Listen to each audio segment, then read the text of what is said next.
লন্ডনের ক্যাপিটালে যখন ট্যুরিস্টরা আসে তারা রয়্যাল গার্ডদের সাথে ছবি তুলতে খুব পছন্দ করে। এই সৈনিকরা পুরো বিশ্বে বিখ্যাত ঘণ্টার পর ঘণ্টা নড়াচড়া না করে ডিউটি করার জন্য এবং তাদের অদ্ভুত ইউনিফর্মের জন্যেও। তাদের লম্বা পশমি টুপিটি প্রায় 18 ইঞ্চি বা 45 সেন্টিমিটার উঁচু। এটি শুধু একটি অকেজো অ্যাক্সেসরি নয়, বরং যুদ্ধক্ষেত্রে এটি সৈনিকের ইউনিফর্মের গুরুত্বপূর্ণ সুরক্ষা অংশ। এটি মাথা থেকে শত্রুর মনোযোগ সরিয়ে দেওয়ার লক্ষ্য রাখে। আধুনিক সামরিক ইউনিফর্ম এবং ব্যাটল স্যুটগুলো এখন অনেক সময় উচ্চ প্রযুক্তি ব্যবহার করে, যা দেখতে অবিশ্বাস্য এবং ফিউচারিস্টিক। প্রথমে আসা যাক আমেরিকার ফিউচার ফোর্স ওয়ারিয়র প্রজেক্টে। এর প্রধান অংশ হল বিশেষ ডাইনামিক আর্মার। এটি মাত্র 1 ইঞ্চি পুরু হলেও বিশেষ উপাদানের কারণে সাধারণ বুলেটপ্রুফ জ্যাকেটের তুলনায় অনেক বেশি কার্যকর ও শক্তিশালী। এই প্রজেক্টে ম্যাগনেটো রিওলজিক্যাল ফ্লুইড ব্যবহার করা হয়েছে, যা ঘনত্বের দিক থেকে তেলের মতো। সাধারণ অবস্থায় এটি শরীরের সাথে লেগে থাকে, কিন্তু চৌম্বকীয় ক্ষেত্রের প্রভাবে মাত্র 0.001 সেকেন্ডে এটি পাথরের মতো শক্ত হয়ে যায়। সৈনিকরা এই বর্মের ওজন অনুভব করবে না, কারণ এটি একটি ফ্লেক্সিবল এক্সোস্কেলেটনের মতো কাজ করবে। এই স্মার্ট স্যুটটি সৈনিককে বহন করবে এবং তার মুভমেন্টকে সাপোর্ট দিবে, যা তাকে 300% বেশি শক্তিশালী করবে। এই ইউনিফর্মে real time health monitor system আছে, যাকে বলা হয় WPSM। অনেকগুলো সেন্সর সৈনিকের শরীরের তাপমাত্রা, রক্তচাপ এবং অন্যান্য গুরুত্বপূর্ণ লক্ষণগুলো হেলমেটের মনিটরের ডায়াগ্রাম এবং সংখ্যা হিসেবে তাৎক্ষণিক প্রদর্শন করতে সক্ষম হয়।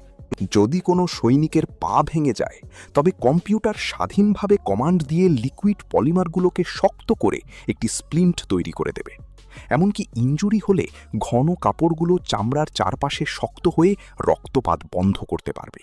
আমেরিকানদের নিকটতম প্রতিদ্বন্দ্বী হল রাশিয়ানদের তৈরি র্যাটনিক 3 মিলিটারি ইউনিফর্ম।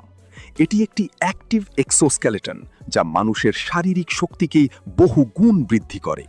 এটি পরলে সৈনিকের কোনো ক্লান্তি বা অস্বস্তি হবে না, কারণ এটি টাইটেনিয়ামের তৈরি। এক হাতে ভারী মেশিনগান চালানো এবং 150 কেজি পর্যন্ত ওজন বা গোলাবারুদ বহন করা র্যাটনিক 3 পড়লে সহজ হবে।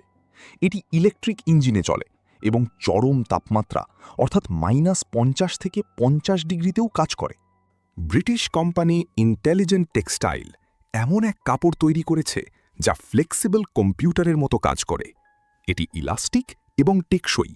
যদি ফ্যাব্রিক ক্ষতিগ্রস্ত হয়, তবে ফাইবারগুলো অক্ষত অংশ দিয়ে সিগন্যাল পাঠানোর বিকল্প পথ খুঁজে নেয়। ব্রিটিশদের আরেকটি প্রজেক্ট হল ফিস্ট বা ফিউচার ইন্টিগ্রেটেড সোলজার টেকনোলজি। এটি প্রায় 35,000 সৈনিককে দেওয়া হবে। এখানে মেকানিজমের চেয়ে ইলেকট্রনিক্স এবং ম্যাপ সিস্টেমের উপর বেশি গুরুত্ব দেওয়া হয়েছে, যেন চারপাশের তথ্য পাওয়া যায়। স্প্যানিশ আর্মার প্রজেক্ট কমফুট বা কমফোর্ট অত্যন্ত আকর্ষণীয়। এর প্রধান বিশেষত্ব হল রিমোট মনোকল সাইট। সৈনিককে এখন আর অস্ত্রের কাছে মুখ রাখতে হয় না। রাইফেলের ক্যামেরা দিয়ে আড়াল থেকেও দ্রুত নির্ভুলভাবে লক্ষ্যভেদ করা সম্ভব। ফরাসি প্রোগ্রাম ফেলিন বিশেষ টেক্সটাইল ব্যবহার করে, যা জলরোধী এবং রক্তচোষা পতঙ্গ প্রতিরোধক। তাদের হেলমেটে বিশেষ মাস্ক আছে, যা রাসায়নিক আক্রমণ থেকে রক্ষা করে, এবং এটি না খুলেই সৈনিক খাবার বা পানীয় গ্রহণ করতে পারে। জার্মান প্রজেক্ট আইডিজেড ইএসএ আছে পোর্টেবল মিনি কম্পিউটার, যা ন্যাভিগেশন এবং কমান্ডিংকে একত্রিত করে। যুদ্ধক্ষেত্রে সৈনিক নিজের এবং সঙ্গীদের অবস্থান ইন্টারঅ্যাক্টিভ ম্যাপে দেখতে পায়।